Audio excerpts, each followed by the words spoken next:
I exposed the CEO's fraud and got him fired in one meeting. I never imagined my career would end up colliding with my sense of morality in such a dramatic way. I've always been the kind of person who keeps their head down, does the work, and avoids unnecessary drama. I'm not a saint or anything. I've made mistakes like everyone else, but I try to be decent and honest. So when I tell you that exposing my CEO was the last thing I ever wanted to do, I mean it. I didn't wake up that morning planning to blow up years of stability, friendships, and hard work. But sometimes the truth doesn't give you a choice. I started at this company in my mid-20s. It was a mid-sized tech firm, not one of the flashy giants, but big enough to have a presence and steady contracts. When I first joined, the leadership wasn't perfect, but it was fair. My first CEO knew people by name and would stop by desks to check in. When he retired, we got this new guy, Jared, who came with a shiny resume and big promises about efficiency and maximizing value. At first, I wanted to believe in him. He was charismatic and seemed to know what he was doing. But over time, the cracks started to show. He treated employees like numbers on a spreadsheet.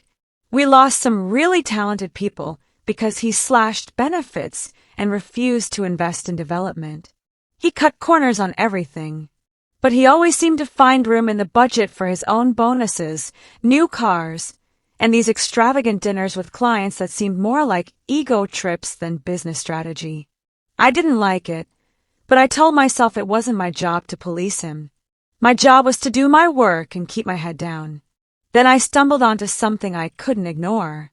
I was working late one night on a quarterly report, and I noticed some discrepancies in the financials.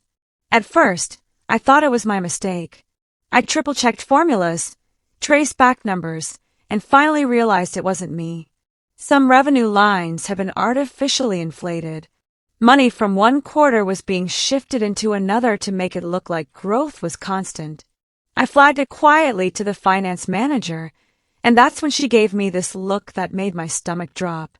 She said, "You didn't see that. Just keep working." I couldn't sleep that night. My conscience wouldn't let me. I've seen movies and read stories about corporate fraud, but actually sitting there with the proof in front of me felt surreal. I tried to convince myself maybe there was a legitimate explanation, but the more I dug, the clearer it became. It wasn't just creative accounting. It was deliberate. Jared was cooking the books to mislead the board and the investors.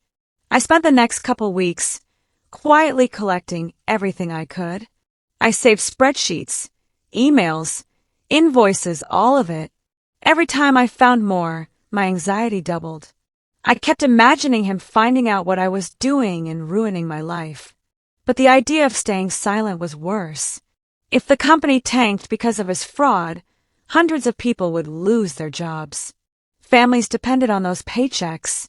And honestly, I couldn't stand to see someone like him winning while everyone else suffered. The breaking point came during a board meeting that I wasn't even supposed to be at. I was invited to present a small update on a project, but after my section I sat in the back while Jared started talking numbers. He was in full salesman mode, bragging about how revenue was up 10% quarter over quarter and how efficiency initiatives were driving growth. My hands were shaking because I knew every word was a lie. I don't know what came over me, but I couldn't sit there anymore. I raised my hand, and before I knew it, words were spilling out of my mouth. I said something like, "I'm sorry to interrupt, but that's not accurate." The whole room froze. Jared turned the color of a ripe tomato and snapped at me to sit down, but one of the board members asked me to explain. So I did. My voice was shaking, but I walked them through the discrepancies.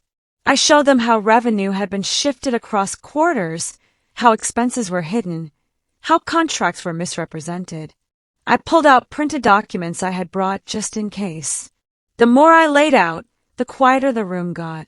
Jared tried to cut me off, tried to laugh it off, even accused me of misunderstanding basic accounting, but by then it was too late. The numbers spoke for themselves. It felt like time stopped. I kept waiting for someone to tell me I was fired, but instead the board asked Jared to step out of the room. He stormed out, slamming the door so hard the glass rattled. Then they turned back to me and asked if I would be willing to send them everything I had. I nodded, still shaking. One of them said, "You did the right thing." That was the moment I realized my life had just changed. Within a week, Jared was resigning effective immediately. The official line was that he wanted to pursue other opportunities, but everyone inside the company knew the truth. Word spread fast. Some people looked at me like a hero, others like I had just thrown a grenade into their world. HR pulled me aside and said I was protected, but I still worried every single day that I'd be blacklisted in the industry. The weeks after were a blur. The board appointed an interim CEO. Morale slowly started to climb, and for the first time in years, people weren't afraid to speak up. But for me, it was complicated. I felt relief, but also guilt. I didn't want to be the center of attention. I didn't want whispers in the break room. And I definitely didn't want to be the reason a man, even a terrible one, lost his career.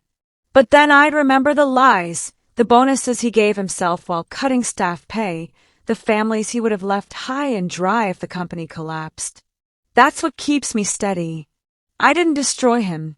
He destroyed himself. I just refused to let him drag the rest of us down with him. Even now, months later, I sometimes question whether I did the right thing. My therapist says that's normal. She told me whistleblowers often wrestle with guilt even when their actions are justified. I guess that's because most of us don't want to be heroes. We just want to do our jobs and live our lives in peace.